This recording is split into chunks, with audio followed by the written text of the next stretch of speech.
How you doing, YouTube? Matt Massive Beer Reviews, back with a beer I've kind of done before, just different hop variant. Got Grimm Brewing. It is their today's special. This would be their Xtra Citra version, and it is a 5.5% American Pale Ale.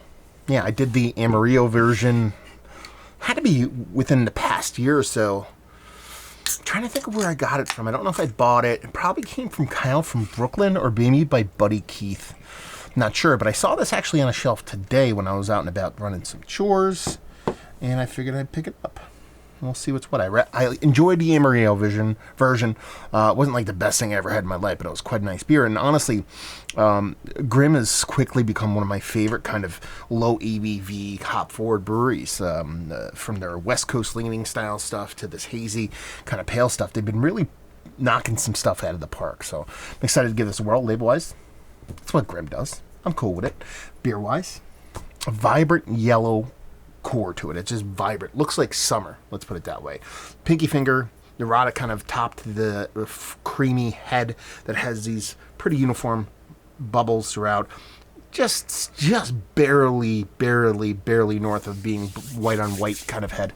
And just looks the part of a nice, soft, fluffy, creamy kind of pale. It's good nose.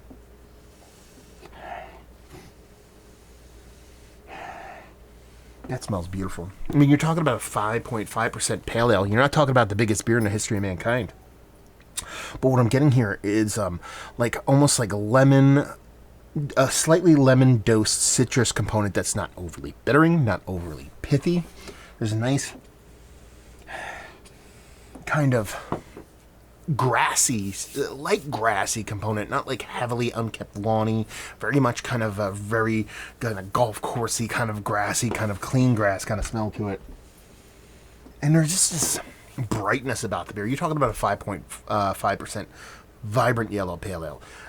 You know, you're kind of expecting something to be kind of summery, something that's going to be kind of uplifting, something to be bright and light and drinkable and fun. And at least from the nose, I get all of that on here. I mean, it's not a 2x4 to the face and any of those kind of notes on the nose, but it's 5.5%. You wouldn't expect it. But for its ABV level, it's quite impactful, quite pretty. I would call this pretty beer. I usually reserve pretty beer for, Saison and things like that. This is a pretty beer. Let's dive in. Cheers.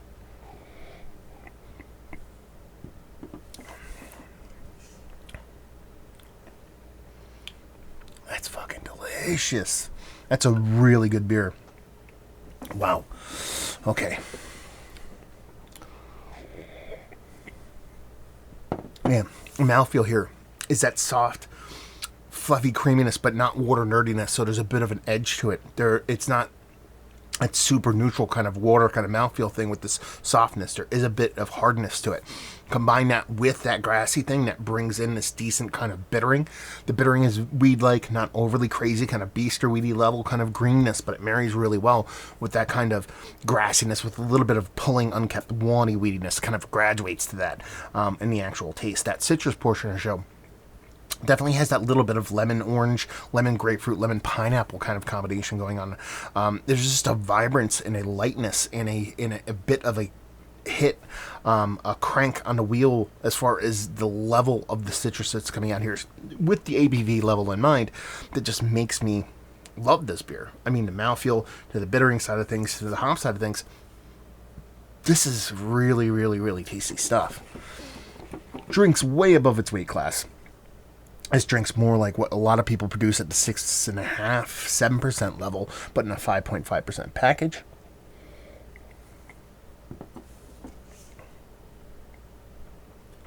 That's delicious.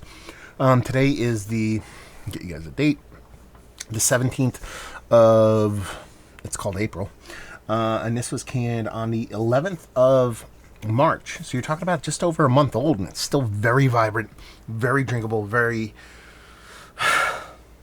beautiful. Again, pretty beer here. I don't throw that down a lot with hazy hop forward beers, but there's multiple levels to this. It's one of the more complex kind of hazies around because there's multiple levels. It's not like you're getting a little bit of citrus here, getting a little bit of that there, getting a little, and there's like specific levels to each of that citrus. That's why I keep going that lemon to orange to grapefruit to pineapple. And the same thing goes on the bittering side of things with that green portion show. Unkept lawn, green grass, pulling weed, a little bit of beester weed, and a little bit of pithiness almost from like a grapefruit kind of aspect on that bittering side of things too. And then once you kind of add that mouthfeel into it, is this one of the better pale ales I've had as of late? Yes. It's Mount Rushmore status. Probably. I would be really curious to try this beer fresh, because if it's that much more vibrant, being a couple days old, I can just imagine what it could be. But sometimes these beers need a little bit of time to round out too. So sometimes a month can be a good thing. So yeah, Mount Rushmore status on this. I enjoy this quite a bit. Value and availability. Now here's where it kind of not so great of a story. So I can pick this up off a shelf. I picked it up off a shelf local to me, not too far away from me. Easy to get. That's a good thing. $18 and change. That's where this kind of loses it a little bit. Is it worth that? Yes. So I'm not going to get that hot and bothered about 18. Plus, when you factor in where Grimm is located, it's an out-of-state product. The cost of brewing, the cost of existing, living, the whole nine when it comes to Brooklyn and New York proper, Borough proper.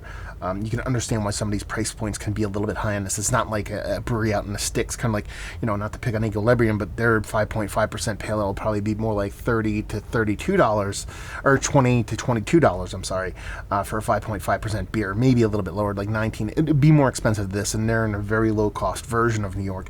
That's where it's kind of different. You know what I mean? Like, it's like, I have a hard time paying those prices for Equilibrium, but this didn't have a price on it. I took it to the counter. They rang it up. I looked at it. I went, screw it, and I bought it. If I knew it was 18 and change when I saw it on the shelf, do I buy it? Maybe. Do I go back and buy more? I could see myself doing that. Let's put it that way.